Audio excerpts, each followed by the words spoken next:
नमो बुद्धाय, जय भीम सर्वांना.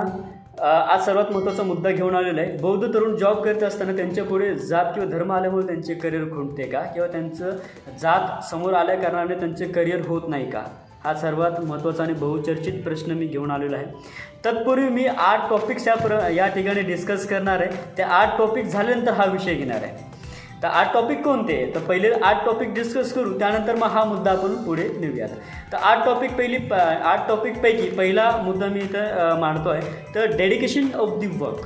तुम्ही किती डेडिकेशनने कुठलंही काम करत आहात, हे सर्वात महत्त्वाची कुठलीही कंपनी बघत असेल. हा व्यक्ती जो आहे किती त्याचे आउटपुट देते, किती इफेक्टिव्हली काम करते. आता कॉर्पोरेट लेवलमध्ये वेगवेगळ्या गोष्टी असतात. हे मी सकारात्मकपणे सांगतो आहे, याचा अर्थ असा आहे की नकारात्मक गोष्टी नाही आहेत का. नकारात्मक गोष्टी सगळीकडेच असतात.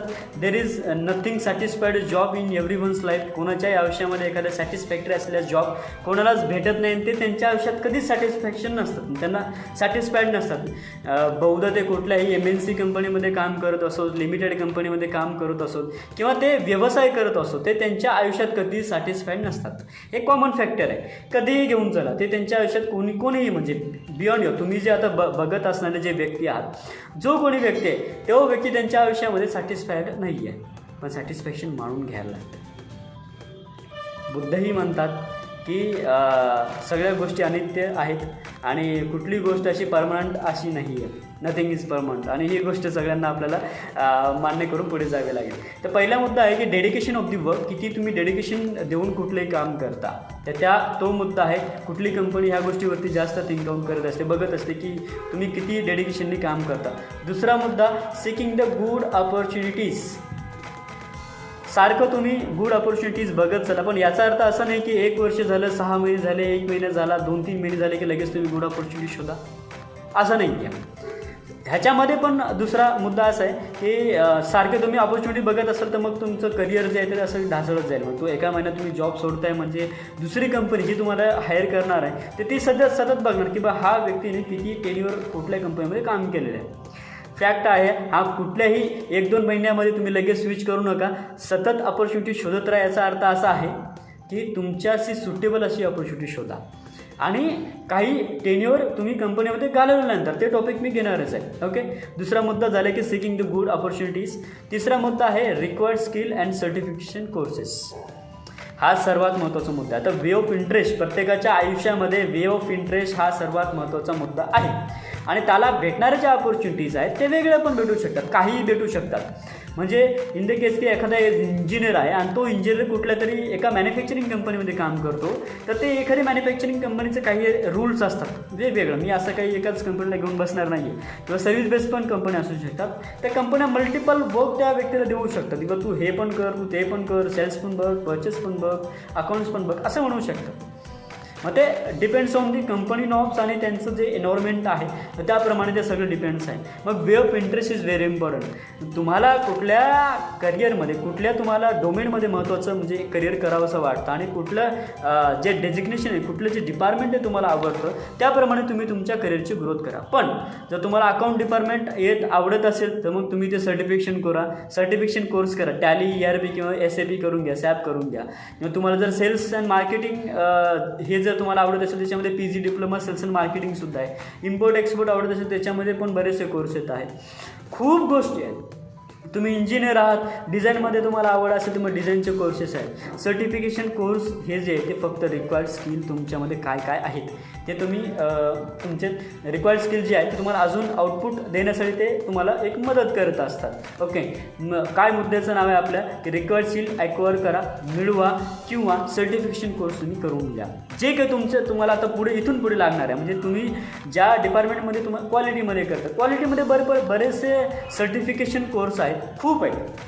मग सगळ्याच डिपार्टमेंटमध्ये सगळीकडे सर्टिफिकेशन कोर्स अवेलेबल असतात. फक्त आपल्याला हवी ती कुठली ती रिसर्च करायची, ती ॲक्टिव्हिटी आपल्यामध्ये असायला पाहिजे. किंवा ह्यामध्ये पण काही सर्टिफिकेशन कोर्स असू शकतात का, बघा, विचारा आणि त्यामध्ये तुम्ही करिअर करून घ्या. तिसरा मुद्दा आपला झाला. चौथा मुद्दा रिलेव्हंट एक्सपिरियन्स. रिलेव्हंट एक्सपिरियन्स फक्त तुम्हाला किती आहे ते बघा. मग कसं असतं की काही लोकांना फक्त काम करायचं म्हणून काम करतात, कोणता एक्सपिरियन्स आहे, कोणतं डिपार्टमेंट आहे, काहीही मेंटेन करत नाही आहेत. म्हणून फक्त रिलेव्हंट एक्सपिरियन्स काउंट करत झाला. ते पण मुद्द्यावरती येणार आहे मी. चलो, रिलेव्हंट एक्सपिरियन्स फक्त तुमचा असू द्यात, कुठे पण तुम्ही स्विच करू नका, ते पण घेणारच मी. चलो, नेक्स्ट जो आहे tenure of the work experience. तुमचा जो एक्सपिरियन्स आहे, ओव्हरऑल एक्सपिरियन्स, तुम्ही किती वर्षे एका कंपनीमध्ये टिकून काम करता, हे कुठलाही रिक्रुटर पहिले बघतो. पहिले रिक्रुटर काय बघणार की हा व्यक्तीने या डिपार्टमेंटमध्ये किती वर्ष काम केलेलं आहे, तो पूर्णपणे बघणार. आणि तो पूर्ण बघितल्यानंतर मग कन्सिडर करणार की बा हा लॉंग टर्मसाठी व्यक्ती आहे का होती. म्हणजे प्रत्येक कंपनी असा विचार करते असं नाही, पण most of the companies can think out. याच्यावरती ते विचार करतात बाबा हा व्यक्ती किती वर्ष तो टिकला आहे का कंपनीमध्ये, मग ते बघणार. ओके, नेक्स्ट मुद्दा जो आहे maintaining the domain and designation. Okay, maintaining the domain म्हणजे मॅन्युफॅक्चरिंग इंडस्ट्री म्हणू शकतो आपण, किंवा सर्व्हिस बेस कंपनी म्हणू शकतो आपण. सर्व्हिस बेसमध्ये सगळं झालं, सॉफ्टवेअर, IT वगैरे किंवा इतर कुठल्याही सर्व्हिस असू द्यात, तर ते पण आल्या. तर मॅन्युफॅक्चरिंगमध्ये कोणतंही मॅन्युफॅक्चरिंग पकडून घ्या तुम्ही. तर एकंदरीत हे सर्व्हिस किंवा मॅन्युफॅक्चरिंग जे डोमेन आहे तुमचं, ते तुम्ही मेंटेन केलेलं आहे का. सर्वात इम्पॉर्टंट फॅक्टर आहे, लक्षात घ्या. आपली जी लोकं आहेत, मी आता ऑब्झर्व करतो, केवळ पैशासाठी जॉब सर्च करतात. पैशासाठी म्हणजे कसं असतं की आता it's not an drawback, it's an requirement आहे की पैशाची रिक्वायरमेंट आहे. कोणाला पण त्यांचं आयुष्य चालवण्यासाठी काहीतरी पैशांची गरज असते, आणि ते पैसे मिळवून घेण्यासाठी ते काही ना काहीतरी जॉब करत असणार. इट्स फॅक्ट, होतं ते सगळं, आणि सगळ्यांच्या आयुष्यात ती फेज येतच असते. पण शक्यतो 99% जे आहे, तुम्ही तुमचं डोमेन मेंटेन करा, तुम्ही तुमचं डिपार्टमेंट मेंटेन करा, आणि तुमचं करिअर ग्रो करा. पहिला मुद्दा. ओके, हा जो कन्सर्न कळाला आहे का तुम्हाला, की 6वा मुद्दा मी सांगितलं तुम्हाला, maintaining the domain and designations. Okay, आणि area of interest and manufacturing और दी सर्व्हिस बेस्ड कंपनी. कुठलं तुमची कंपनी आहे ती कंपनी फक्त मेंटेन करा. सॉफ्टवेअरमध्ये तुम्ही काम करता, सॉफ्टवेअरमध्येच काम करा. सर्व्हिसमध्ये काम करता, सर्व्हिसमध्येच काम करा. किंवा तुम्ही एखाद्या मॅन्युफॅक्चरिंगमध्ये काम करताय तर मॅन्युफॅक्चरिंगमध्येच काम करा. कन्स्ट्रक्शनमध्ये करताय, कन्स्ट्रक्शनमध्येच करा. दुसरे कुठल्याही डिपार्टमेंट जर भेटत असेल तर तुमचं डोमेन चेंज करू नका. डोमेन चेंज केल्यानंतर तुमचे बरेचसे ड्रॉबॅक आहे, तुम्हाला ते नंतर कळतात, ते लगेच कळत नसतात. कळाला 6वा मुद्दा. कळाला 7वा मुद्दा, switching for the salary increment would be a very dangerous for career growth.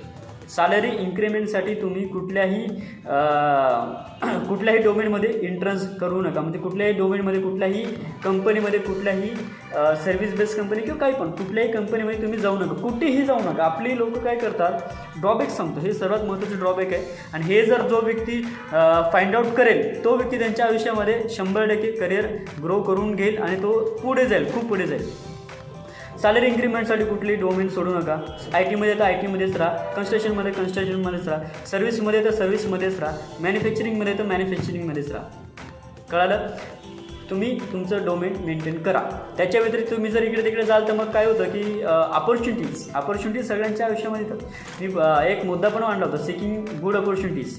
मग ते सिकिंग गुड अपॉर्च्युनिटीज जेव्हा आपण म्हणतो, तर good opportunities regarding your domain only. दुसरे बघूच नका, पहिले तुमचं डोमेन मेंटेन करा. डोमेन मेंटेन कराल तर तुम्ही आयुष्यात खूप पुढे जाल. नाही तर मग तुमचं जे आहे ते 20-25 वर्षानंतर वाटोळं होणारच. खूप लोक आता मी जवळजवळ 4-5 वर्ष झाले रिक्रुटमेंट करतोय आता ऑलरेडी. आणि करत असताना आता मी ऑब्झर्वेशन करतो, तर बरेच आता आडनावरून लोक आपण कळू शकतो त्यांच्या बिहेवियरवरून वगैरे. आपले बरेच लोक येतात आणि ते समजून पण जातात की बा हे असं रिक्वायरमेंट कुठं पण झालं, कोणते लोकेशन बघतात, काहीही त्यांना चालतं. पण ते काय करतात की त्यांचं डोमेन मेंटेन करत नाहीत, डिपार्टमेंट मेंटेन करत नाहीत, सर्वात महत्त्वाचा मुद्दा. आणि वे ऑफ इंटरेस्टसुद्धा ते मेंटेन करत नाहीत. ओके, तर 7वा मुद्दा झाला. आणि 8वा मुद्दा मी इथे सांगतोय, आणि प्रकर्षाने मला तो मुद्दा सगळ्यात महत्त्वाचा मुद्दा असं वाटतो, आणि तो हायलाईटही करायचं वाटतो की डोंट हाईड युअर रिलेशन. तुम्ही तुमचा जात किंवा धर्म लपवून ठेवू नका. आणि तो कोणत्याही प्रकारे लोक फाइंड आउट करतात, आणि फाइंड आउट करायची लोकांना सवयच आहे, आणि ती तुम्ही ही सवय लावून घ्या. काहीच फायदा नाही आहे त्याच्यामध्ये. तुम्ही हाईड करून फायदा नाही आहे. तुम्ही प्रामाणिकपणे आणि प्राऊडली फील करून सांगायला पाहिजे की मी I am a Buddhist, and I am not a part of the Hinduism. मी कुठल्याही हिंदू धर्माचा कुठलाही पार्ट नाही. I am not a Dalit, I am a Buddhist. तुमचं वेगळेपण सिद्ध करा, तुमचं वेगळेपण जगाला सांगा की मी बुद्धिस्ट आहे, संपला विषय. तुम्हाला तिथून पुढे तुमच्या कुठल्याही चर्चासत्रामध्ये तुम्हाला ते सामील करून घेणार नाही. कारण सर्वात महत्त्वाचं असतं तो कॉन्फिडन्स असतो. तुम्ही लो कॉन्फिडन्सने सांगाल yes I am Dalit and all.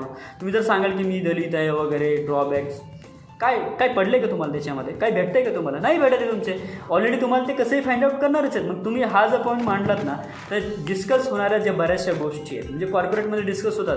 Reservation हा कॉमन फॅक्ट आहे. रिझर्वेशनवरती खूप डिस्कशन आणि खूप डिबेट्स होत असतात आणि हे डिबेट होत असताना काय होतं की हा रिझर्वेशन मुद्दा येतो आणि मग तुम्ही कुठेतरी लपून असतात आणि तुम्हाला वाईट वाटतं की बा हे रिझर्वेशनवरती बोलत आहेत. पण तुम्ही जेव्हा त्या ॲट प्रेझेंट मुवमेंटला असाल आणि त्यांना कळलं की बा he is in Buddhist, he is from the schedule caste, बरोबर, हे जेव्हा तुम्हाला कळला तेव्हा लोकांना कळलं तेव्हा ते चर्चाक्षेत्र घेणारच नाहीत, ते तुमच्या माघारच घेणार, ते तुमच्यासमोर घ्यायची हिंमत राहणार नाही.